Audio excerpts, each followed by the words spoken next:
Bütün Kürtlər haqqında o fikirlər kökündən yanlışdır. Elə Türkiyənin özündə də İstiqlal Savaşında nə qədər döyüşən Kürtlər olur.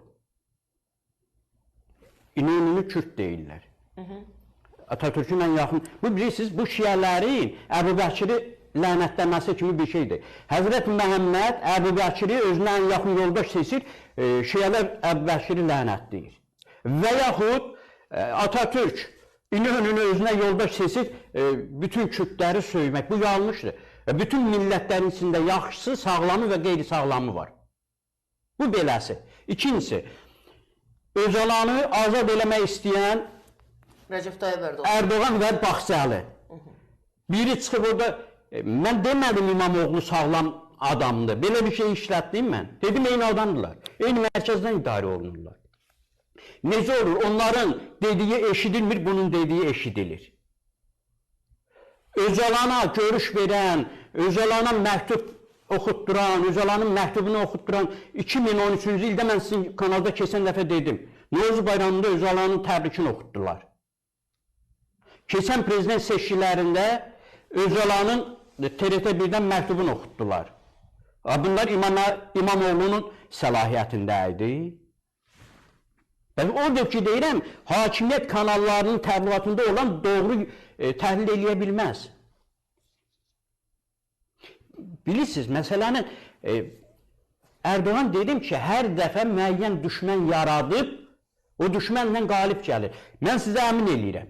Bu dəfə qalib gəlsə Erdoğan, İmamoğlu və o tutulanlar var, Ümid Özdağdır, nə bilim, 48 nəfər. Bunların hər biri Erdoğan deyəcək ki, başqa bir FETÖ elədi. Onlar üçün ki, Baxçəlinin üstünə atdılar. FETÖ ilə bir yerdə idilər. Erdoğan onda deyirdi ki, mən Ergenekon davasının savcısıyam. Yəni prokuroruyam. Bu dəfə də eyni şey deyiləcək. Yəni bilirsiniz, biz məsələlərə Türkiyə məqsədi ilə, Türkiyə maraqlarından baxsaq fərqlidir. Erdoğan sevgisi ilə baxsaq fərqlidir. İmamoğlu sevgisi ilə baxsaq fərqlidir. Nə bilim, Avropa sevgisi ilə baxsaq fərqlidir. Demokratiya baxışı ilə baxsaq fərqlidir. O əhalinin böyük əksəriyyəti, bütün o böyük vilayətlərin hamısında etirazlar var idi. Onlar İmamoğlu sevgisindən çıxmayıblar ora. Onlar hakimiyyətin yaratdığı böhrana görə çıxıblar ora. İqtisadi böhrana görə, hüquqi böhrana görə, siyasi böhrana görə. O qədər böyük böhranlar var ki, Türkiyədə. İnsanlar, mən üzr istəyirəm, baxın. Türkiyədə ətin kiloqramı 25 dolları ötüb deyə. Baxın, bir gündə borsa çökdü. Erdoğan'ın, dedi ya, İmamoğlu'na 2 dənə maddə qoymuşdular. Niyə o terrorizmdən imtina elədilər? Çünki mən əminəm ki, iqtisadçılar Erdoğan'a dirəndilər ki, əgər bu maddələri qoysan, Türkiyədə iqtisadi böhran daha da dərinləşəcək. Hələ bunu sadəcə tutmuşdular, heç nə yoxudu, borsa çökdü, lirə birdən-birə 4-5 lirə dollar qarşısında əridi. Yəni, haradasa 12-15% əridi. Yəni, bunları siz necə fikirləşirsiniz? Bunlar Türkiyənin xeyrinə idi. Bugün iqtisadi cəhətdən o məhrumiyyəti yaşayanlar çıxıb meydana. Onlara İmamoğlu sevgisi yoxdur onlarda. Təsəvvür eləyin. Deməli, CHP-nin 1 milyon 500 min ətrafında üzvü var. 1 milyon 600 min olsun, 700 bin olsun.